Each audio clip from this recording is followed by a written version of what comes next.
ढोलकपुर नामी गांव के राजा देवेंद्र सिंह अपनी प्रजा को अच्छी जिंदगी देने में सक्षम थे।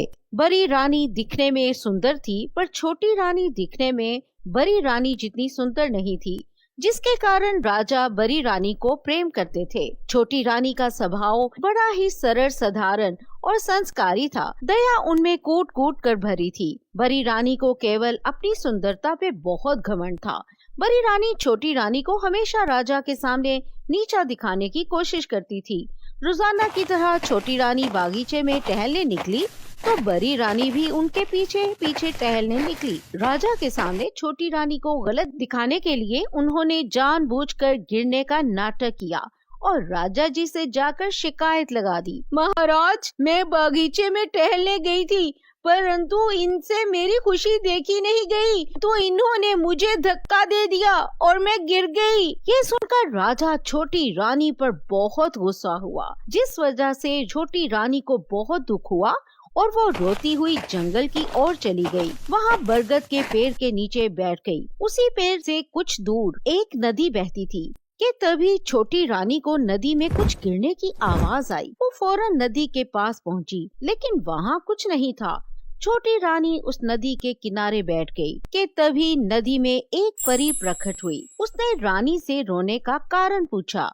क्या हुआ? तुम रो क्यों रही हो? बताओ मुझे। छोटी रानी ने छोटी परी को सब कुछ सच सच बता दिया। छोटी रानी की बात सुनकर परी बोली, अच्छा तो ये बात है, मैं सब समझ चुकी हूँ। अब तुम बिना समय गवाए इस नदी में 3 डुबकी लगाओ। इससे पहले कि छोटी रानी छोटी परी से कुछ पूछ पाती, उससे पहले ही छोटी परी वहाँ से अदृश्य हो गई। उसके बाद छोटी रानी ने बिना कुछ सोचे समझे उस नदी में 3 डुबकी लगाई। तीसरी डुबकी लगा के वो जैसे ही नदी से बाहर निकली, वो एक सुंदर अप्सरा में बदल चुकी थी। महल के बाहर छोटी रानी के इस सुंदर रूप को देखकर राज्य के सभी लोग हैरान रह गए। महल के बाहर छोटी रानी का बड़ा जोरों शोर से चर्चा होने लगा। ये सब सुनकर राजा ने अपने मंत्री से पता करने को कहा। महल से बाहर इतना शोर कैसा है मंत्री? अपने सिपाहियों को पता करने भेजो।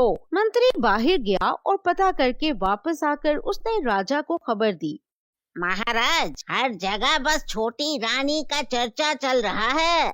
अच्छा, ये कैसे हो गया? राजा ने छोटी रानी का चर्चा सुनते ही छोटी रानी को अपने सामने आने का आदेश दिया। जब छोटी रानी राजा के सामने आई तो उसे देखकर राजा की आंखें खुली की खुली रह गई और छोटी रानी से पूछने लगा, तुम इतनी खूबसूरत कैसे हो गई रानी? उसके बाद छोटी रानी राजा को नदी के पास घटी सारी घटना सुनाती है। राजा छोटी रानी की खूबसूरती पर प्रमोहित हो चुका था, लेकिन छोटी रानी ने उसे सिखाया, महाराज, सुंदरता ही सब कुछ नहीं होती। सुंदरता सिर्फ ऊपरली खूबसूरती होती है। आज नहीं तो कल वो ढल ही जाएगी। कल तक मैं खूबसूरत नहीं थी, इसलिए आप मुझे कुछ खास पसंद नहीं करते थे। आप चाहे तो मुझे इस महल से निष्कासित करा सकते हैं।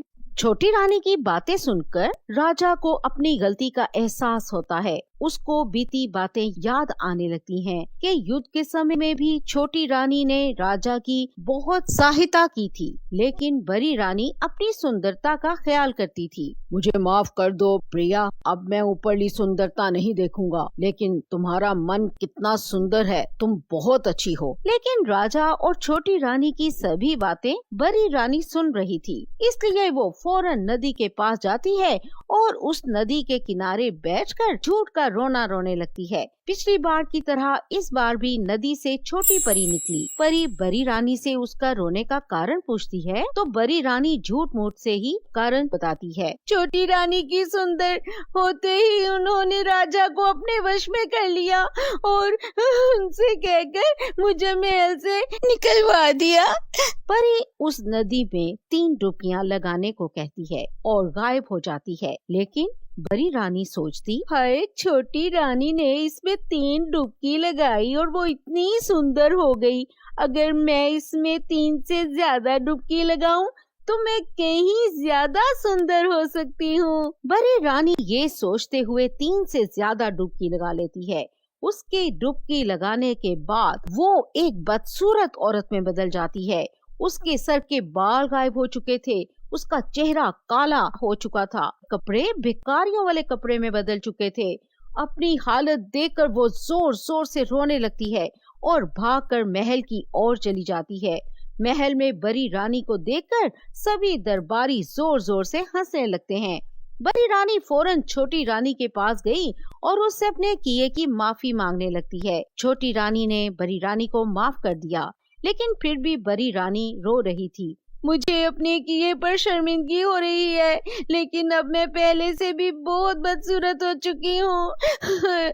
राजा जी मुझे महल से बाहर निकाल देंगे। अभी भी तुम्हें दिल से अपनी गलती का एहसास नहीं हुआ है? बड़ी रानी को ये एहसास होता है कि वो अब भी खूबसूरती के बारे में ही सोच रही थी। बड़ी रानी के ये सोचते ही वो पहले की तरह दिखने लगती है।